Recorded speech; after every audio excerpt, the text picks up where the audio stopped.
NCP থেকে পদত্যাগ করলেন তাসলিম জারা। বাংলাদেশ জামাত ইসলামের সাথে ঐক্য করে নির্বাচন করা ঘোষণা দেওয়ার পরেই তাসলিম জারা পদত্যাগ করেছেন এবং তিনি স্বতন্ত্র প্রার্থী হয়ে ঢাকা ৯ আসনে নির্বাচন করার ঘোষণা দিয়েছেন। তিনি এনসিপির যুগ্ম সদস্য সচিব ছিলেন।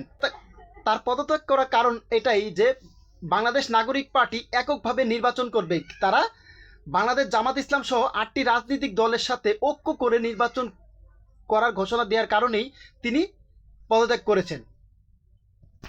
বাংলাদেশ নাগরিক পার্টিতে এখনও আরও ৩০ নেতাকর্মী আছে যারা বাম ধারার রাজনীতি করে। তারা কখনোই চায় না ইসলামিক দলের সাথে ঐক্য করে নির্বাচন করে তারা ক্ষমতায় আসুক। তাই এনসিপি যারাও পদত্যাগ করেছেন এবং ইতিমধ্যে আরও ৩০ নেতাকর্মী দলটির আহ্বায়ক নাহিদ ইসলামকে চিঠি দিয়েছেন এবং তারা জামাত ইসলাম সহ ৮টি রাজনৈতিক দলের সাথে যেন তারা কোনোভাবেই জোট না করে সেই কারণে চিঠি দিয়েছেন। জামাত ইসলামের ১৯৭১ সালের ভূমিকাও তারা তুলে ধরেছেন। দেখেন, বাংলাদেশ নাগরিক পার্টি কিন্তু একটি বৈষম্যহীন রাজনৈতিক দল হিসেবে আত্মপ্রকাশ করেছিল। তারা বাংলাদেশের সকল ধরনের মানুষকে নিয়ে নির্বাচন করবে, কিন্তু ইসলামিক দলগুলোর সাথে যখনই তাদের ঐক্যের একটি কথা শুরু হয়ে গেছে তখনই তাদের মনে জ্বালা ধরে গেছে, বিশেষ করে যারা বামধারা রাজনীতি করে।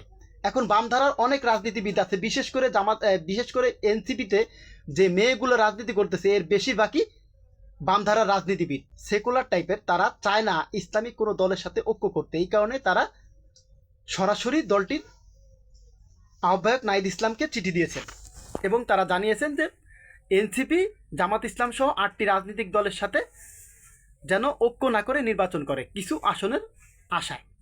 যদি এনসিপি এককভাবে নির্বাচন করে তাহলে বাংলাদেশে এনসিপি ২টা আসন পাবে কিনা এটাই এখন সবচেয়ে বড় কথা। আর যদি বিএনপির সাথে তারা ঐক্য করতে চায়, বিএনপি অত আসন দিবে না। আবার বিএনপিতে একজন প্রার্থীকে ঘোষণা করলে সেখানে ৫ জন বিদ্রোহী প্রার্থী দাঁড়ায়, সেই ক্ষেত্রে দেখা যেতে পারে এনসিপি কোনো আসনই পাবে না। এখন যদি জামাত ইসলাম থেকে তারা সরে দাঁড়ায় তাহলে তাদের সামনে রাজনীতি হবে ভয়াবহ। এমনিতেই ভাঙনের শুরু হয়ে গেছে।